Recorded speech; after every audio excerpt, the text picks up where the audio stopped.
नमस्कार. मराठी मायबोली कथा या चॅनलवर तुमचं स्वागत आहे. रिया आणि आशिषचा विवाह खूपच थाटामाटात पार पडला होता. आशिष आपल्या बेडरूममध्ये उत्साहाने दाखल झाला. पण रियाची स्थिती पाहून आशिष काळजीत पडला. रिया खिडकीतून बाहेर पाहत होती, पण तिचे पाणावलेले डोळे आशिषच्या नजरेतून सुटले नाहीत. आशिषने विचारले, तू या लग्नामुळे खुश नाहीस का? पाठवणी करून 4 तास उलटले तरीही तू रडतेस. रियाने मान झुकवली. असं काही नाही आहे. सहजच डोळ्यात पाणी आले, रियाने उत्तर दिले. आशिषने रियाच्या दोन्ही खांद्यावर हात ठेवून तिला आश्वासित केले. तू आजपासून अग्निहोत्री घराण्याची सून आहेस आणि माझी बायको आहेस. तू विचार करण्याआधीच तुझ्या गरजा पूर्ण केल्या जातील. Just relax baby. आता शांतपणे झोप, उद्या बोलू. दुसऱ्या दिवशी घरात पूजा होती. सर्वजण रियाच्या मागेपुढे करत होते, पण रियाचं लक्ष दुसरीकडेच होतं. पूजेच्या वेळी तिला पुन्हा पुन्हा हटकले जात होते. संपूर्ण दिवस ती अबोलच होती. आशिष तिच्या वागण्यामुळे काळजीत पडला होता. रात्रीच्या वेळी आशिष बेडरूममध्ये आला. रिया आरशासमोर बसली होती. आशिष तिच्या मागे उभा राहून तिच्या सौंदर्याची स्तुती करू लागला. आशिष रियाच्या जवळ जाण्याचा प्रयत्न करत होता, पण रियाकडून कोणताही प्रतिसाद मिळत नव्हता. काय प्रॉब्लेम आहे? मी तुझ्याशी बोलतोय आणि तू दुसराच विचार करतेस, आशिषवरच्या आवाजात ओरडू लागला. रिया आशिषच्या अशा वागण्याने घाबरली आणि तशीच बसून राहिली. आशिष रात्री 12 वाजता पायीच बंगल्याबाहेर निघून गेला.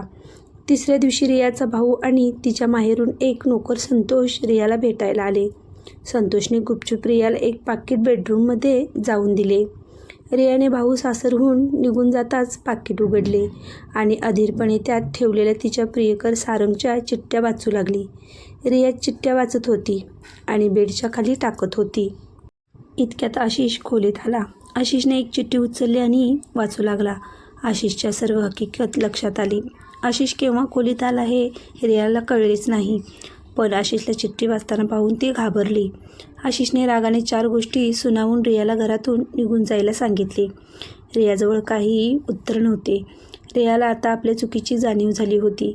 आशिषच्या भावनांशी खेळण्याचा तिला काहीही अधिकार नव्हता. रियाने स्वतःला खोलीत कोंडून घेतले. आता पुढे काय होणार या विचाराने ती घाबरली आणि रडू लागली. आता माहेरीही तिला कोणीही स्वीकारणार नाही, ही गोष्ट रियाला माहीत होती.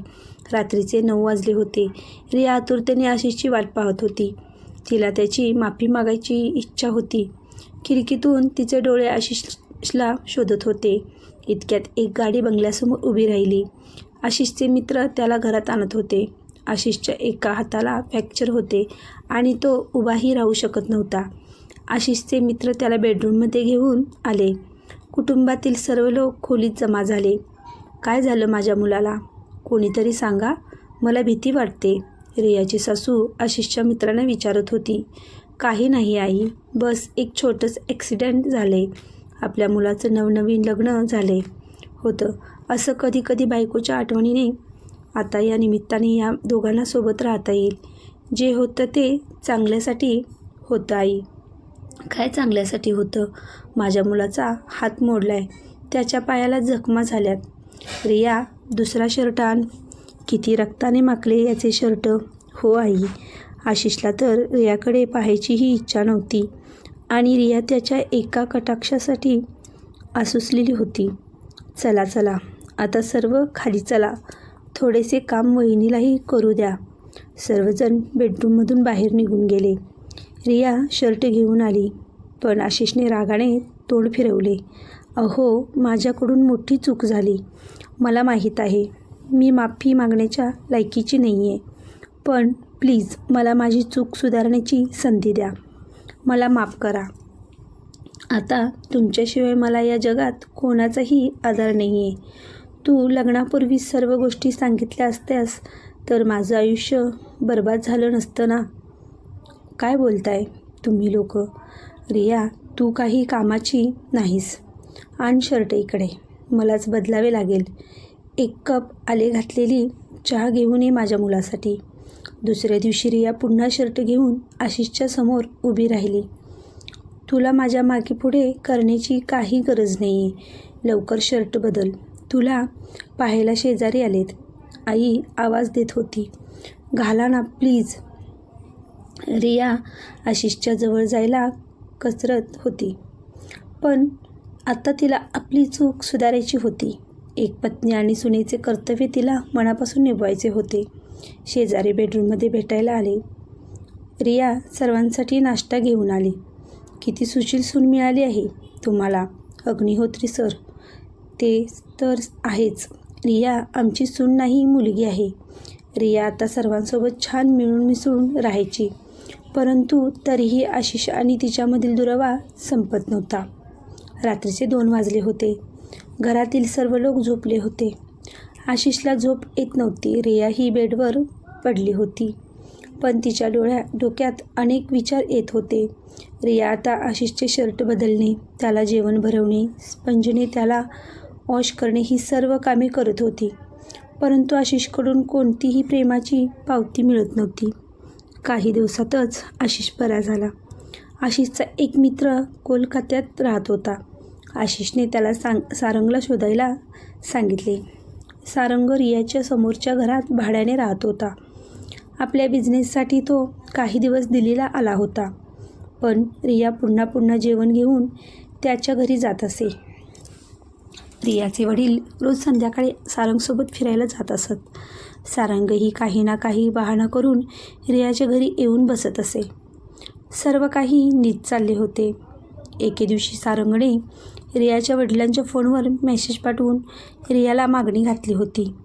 सारंगचा मेसेज वाचून रियाच्या वडिलांनी सर्वप्रथम त्याला कॉलनीच्या बाहेर काढले आणि मग आपल्या जीवनातून सारंग दुसऱ्या जातीचा होता. पण तो जर फॅमिली फ्रेंड बनू शकतो तर मग जावे का नाही? ही गोष्ट रिया आणि सारंगला शेवटपर्यंत कळली नाही. सारंग लग्नाच्या दिवसापर्यंत त्याच शहरात तिची वाट पाहत राहिला आणि शेवटी कोलकात्याला परतला. एके दिवशी आशिषने नोकर संतोषला पकडले आणि ही सर्व माहिती मिळवली. आशिषचे आईवडील काही दिवसांसाठी तीर्थयात्रेला निघून गेले. सोबत घरातील नोकरांनाही घेऊन गेले. आता रिया आणि आशिषशिवाय घरात कोणीही नव्हते. तरीही आशिषने रियावर ती बायको असल्याचा हक्क गाजवला नाही आणि नाही तिच्याजवळ जाण्याचा कधी प्रयत्न केला. आशिषला रिया आवडत नव्हती, परंतु रियाचा आनंद सारंगमध्ये होता. तुम्ही नाश्ता करून गेलात तर बरं होईल. मी आईसारखं काही बनवू शकत नाही, पण मी प्रयत्न केला आहे. तुम्ही मला नाराज करणार नाही अशी अपेक्षा आहे. जरूर. रात्रीच्या जेवणासाठी मी तुमची वाट पाहीन. रिया आशिषचे मन जिंकण्याचा प्रयत्न करत होती. नशिबाने त्यांना जवळ येण्याची खूप संधी दिली. पण आशिषने नेहमी रियाला स्वतःपासून दूर ठेवले. रियाने लग्न करून एक चूक केली होती, पण आशिषला आता दुसरी चूक करायची नव्हती. एका आठवड्यानंतर आशिष रियाला घेऊन कोलकात्याला पोहोचला.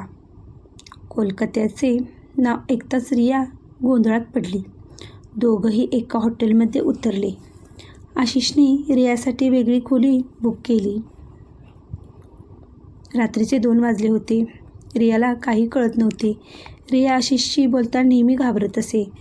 त्याच्याशी नजरानजर करायची हिंमतही तिच्यात नव्हती. रात्रीचे 2 वाजले होते. रियाला झोप येत नव्हती. तिने आशिषच्या खोलीचा दरवाजा वाजवला.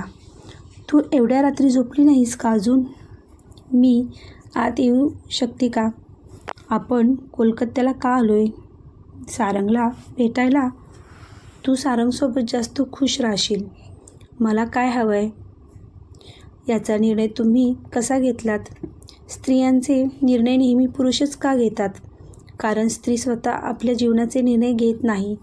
तू सारंगसोबत पळून जायला हवं होतं किंवा लग्नानंतर त्याला पूर्णपणे विसरायला हवं होतं. पण यातील एकही निर्णय तू घेतला नाहीस. एखाद्या मुलीने घाबरत संपूर्ण आयुष्य माझ्यासोबत काढावे हे मला मान्य नाही. माहेरी तुला जायचे नाही आहे, त्यामुळे मी तुला सारंगकडे पाठवत आहे. मी तुम्हाला घाबरत नाही आहे.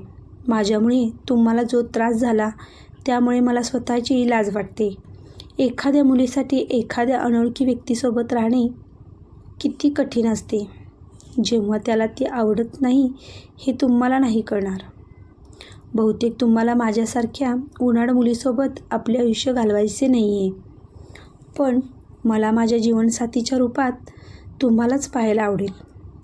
सारंगवर माझे प्रेम होते, पण तो जीवनसाथीच्या रूपात कसा वागेल मला माहीत नाही.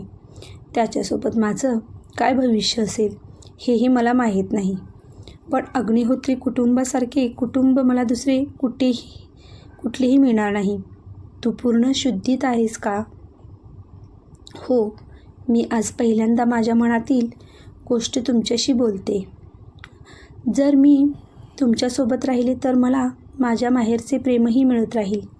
नेहमी आपल्या इच्छेनुसारच सर्व आपल्या आयुष्यात घडावे हे आवश्यक नाही. माझ्या वडिलांनी मोठ्या विश्वासाने माझा हात आपल्या हातात दिला आहे आणि ते कधी चुकीचे ठरू शकत नाहीत. या गोष्टीवर माझा विश्वास आहे. सारंग केवळ माझ्या घरासमोर राहत होता.